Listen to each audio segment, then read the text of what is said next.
Maybe you recently started ballet as an adult or a late bloomer and you're wondering, is it still possible for me to go professional? Is it too late to earn that coin from dancing ballet? Well, the rest of the ballet world would tell you that yes, it is too late. Unless you started at the age of -5, it's impossible. So you might as well just say sayonara to your dreams and move on. Find some other lifelong calling. But I have a completely different take on this.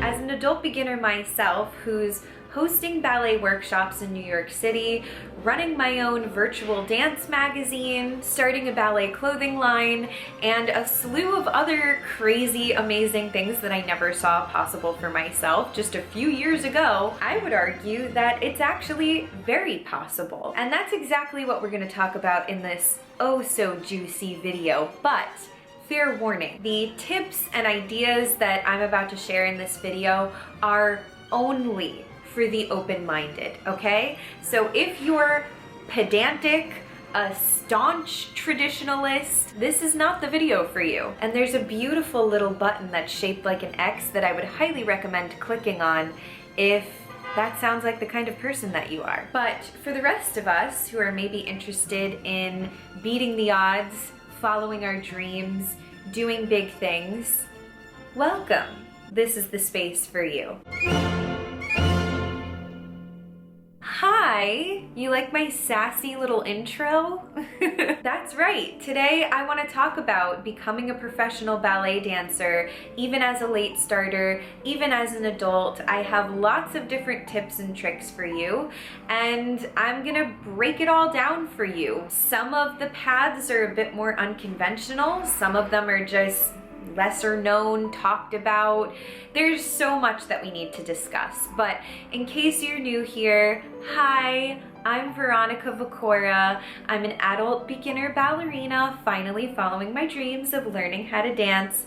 Now in my 30s, it's been a pretty crazy journey thus far. I've learned a lot. I've had a lot of misconceptions myth busted for me, and I want to pass along that information to you as well, because there is such a world of possibility out there available to all of us. There is more than enough space for everybody of every talent level, age, experience level, body shape. There is just so much possibility, and no one is talking about it. So I want to talk about it today. Just break down some of these common misconceptions that, from my perspective, are just simply not true or are beginning to change, and we could actually be a part of that change as well. So yeah, if that sounds good to you, I'm gonna give you some very practical tips and step-by-step ways that you can actually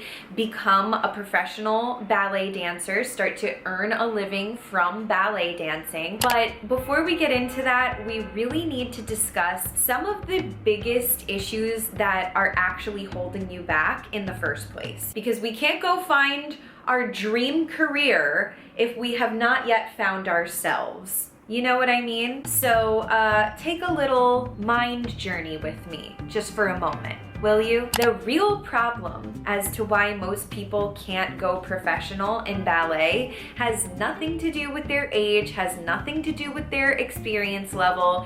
It is the all or nothing thinking. And this is essentially the hyper-perfectionistic mindset that keeps people stuck. This is the idea that there is one way to be a success and one way only. And for most people, when they consider ballet, it's the idea that if they're not going to be the principal lead in American ballet theater or whatever the case may be, then it's just not even worth it. You know, maybe you've even experienced this if you started ballet late or told someone that you even had a passing interest in starting ballet as an adult. You've probably been met with responses like, well, what's the point? You know, what are you going to do with that? Where are you going to go with that? Don't you have to start that as a child? Like, it's confusing for people, and it's totally understandable because it is quite unconventional to be a late starter, but it perpetuates our own issues, our own internal issues of this perfectionistic thinking. You know, if someone were to take up running at a later stage in life, most people would not be like, what's the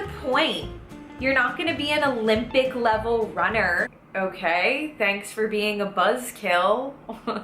I bet you're really fun at parties. But this is what happens with the world of ballet all the time. Even if you don't say that you intend to dance with a company or go professional or, you know, be a lead role in a company, there's one very specific idea of what it means to be a ballerina, what it means to be a success, and it's really freaking annoying. But the point is that there's actually a ton of different opportunities that most people don't talk about, that a lot of people don't know about or consider as an option for success in the world of ballet, and they're blocking themselves from it because they're refusing to see past this very narrow focus. Now, narrow focus is amazing. Drive is amazing. Even perfectionism is a good thing to a degree. There's a perfectionistic tendency even within the world of ballet itself, and it's a good thing when measured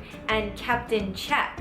But when it gets out of control and it blocks you from seeing any other path, it can really steal a lot of your joy and a lot of your potential success. So, as long as you're willing to be open-minded and open your eyes to other kinds of possibilities, there is a huge world out there of opportunity for you. The other big problem, though, is that most people don't have very clearly defined goals. You might have this hazy idea that it's your biggest dream to be a professional ballet dancer, but if you really analyze why and take a critical look at what that goal looks like for you, you might realize that the goal is completely different. So before you decide that you're gonna be this professional ballet dancer, I would encourage you to ask yourself, why? What does that mean to you? What does that look like for you? Is the goal actually just to make money from ballet? Or is it to feel the joy of performing? Is it to be able to dance on stage? Is it to build a ballet community? Is it to be able to dance full time? I would say that most people's inner longing is not actually, I want ballet to pay my bills. I want ballet to keep the electric on in my apartment. You know, that's probably not actually what your goal is.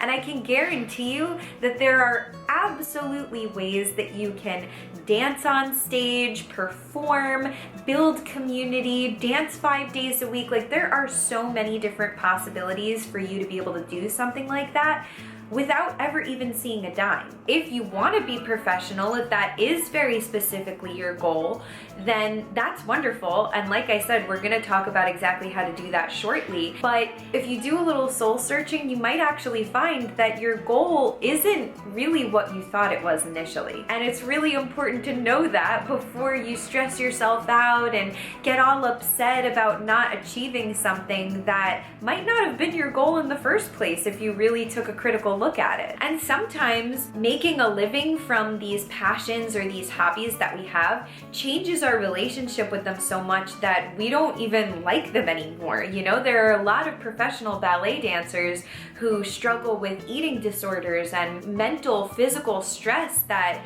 goes on to kind of ruin their relationship with ballet. That's not the case for all of them, but my point is, it's not wise to just make being a professional ballet dancer a goal arbitrarily. Explore what your soul is actually calling for. What is your heart actually longing for?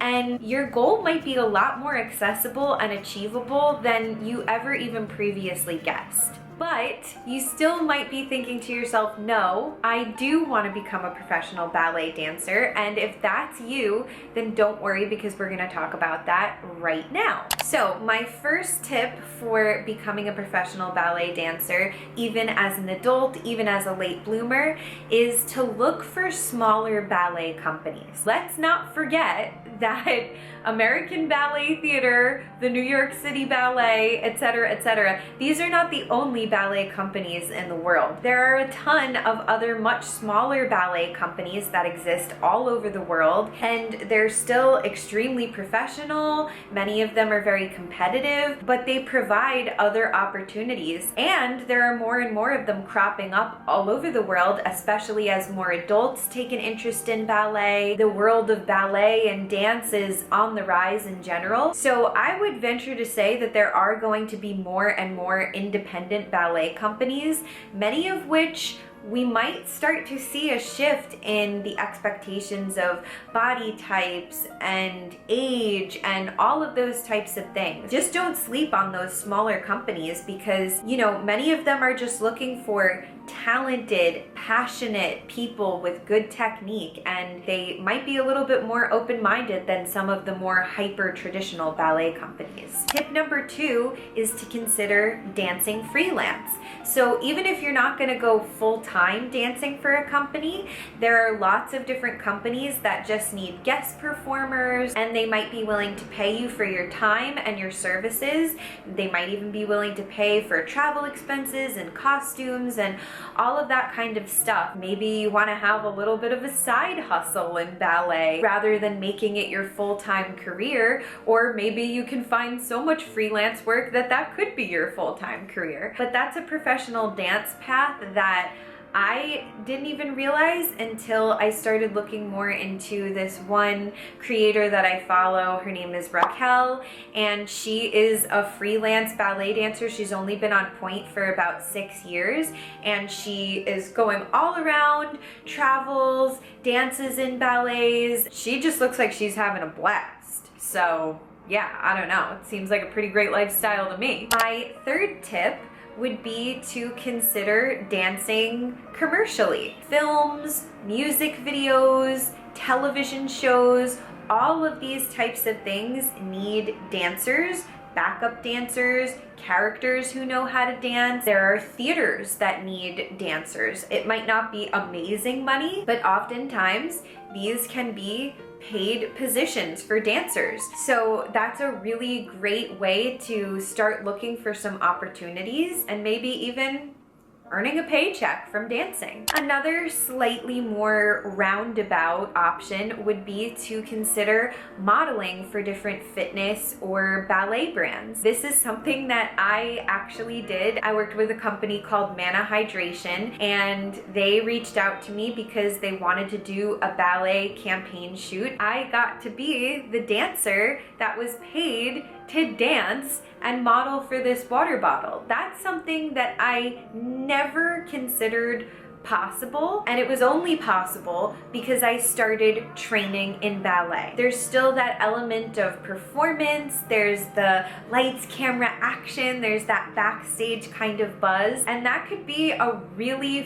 fun, unique kind of path for you if you like being in front of the camera, you like performing, and you're learning to dance ballet. And like I said, especially with things like ballet core on the rise, and there's just this real renaissance happening for you know, the art of ballet. There's more and more companies looking to include that into their marketing, and a lot of them are trying to be more inclusive with the people that they have representing their company. So different ages, different, you know, body shapes and sizes, all of that kind of stuff. So that could be a really unique path. My final tip for this video might be a little bit more challenging, but this is definitely something to consider for the more visionary type people. Why not start your own ballet company? Why dance on someone else's terms when you could dance on your own terms? I am a big believer that if you are craving something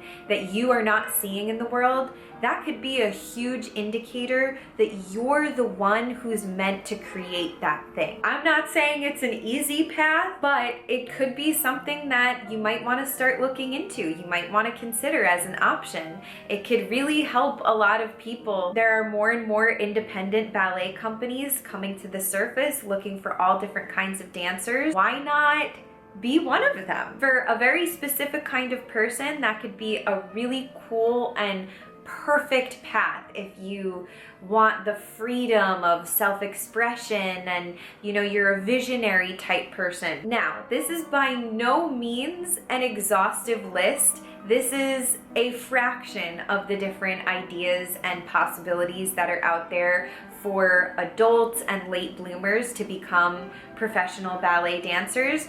This is just getting the creative juices flowing. I also have an article on the Slipper Edit that talks a little bit more about each of these ideas, and I've also included a couple more ideas for you to consider as well. And that's something that, as I learn a little bit more about the industry and I see some other possibilities out there, I'm gonna update that over time. So if you're not subscribed to the Slipper Edit, I highly suggest you get on that mailing list, because I share a lot of amazing insights, other aspects of my journey over there, and you don't want to miss that. Yeah, it's free. You can sign up with the link below, and definitely check back on that article from time to time as I keep that updated with all of the things that I'm learning over time. As I mentioned in that article, moving to New York and learning from a lot of my teachers who I found out much later didn't start themselves until 17 or sometimes later, and still went on to have professional careers. So you can read more about that in the article that I've linked, but the whole point of this video is that even if things don't always turn out the way that we hoped they would in life, where there's a will, there's a way. And the most important takeaway that I hope you get from this video is that it's so critical to have an open mind. And the more open-minded you choose to be, the more that you look for possibility where most people just aren't willing to do so, the more your life opens up and the more opportunity you're gonna find, the more abundance you're gonna find, I have a very roundabout career in ballet that I'm beginning to build out for myself, and I'm not a principal dancer. I might never dance professionally the way that I thought I would or that I hoped I would when I was younger, but I can tell you with 100% certainty that I am the happiest, the most confident, the most clear I've ever been, and I freaking love what I get to do. There might be people that don't take it seriously, that don't consider it real, that have any manner of opinions on what I do, but I'm happy, and that's all that matters. So I hope that's inspiring for you. I hope that this gets your creative juices flowing a little bit. I hope it starts to open up your mind to the world of possibility that really is out there for all kinds of people. And with that, I will see you very soon with another video. Keep following your dreams, please. For the love of all that's holy, the world really needs people who are willing to do that. And have a lovely day. Bye.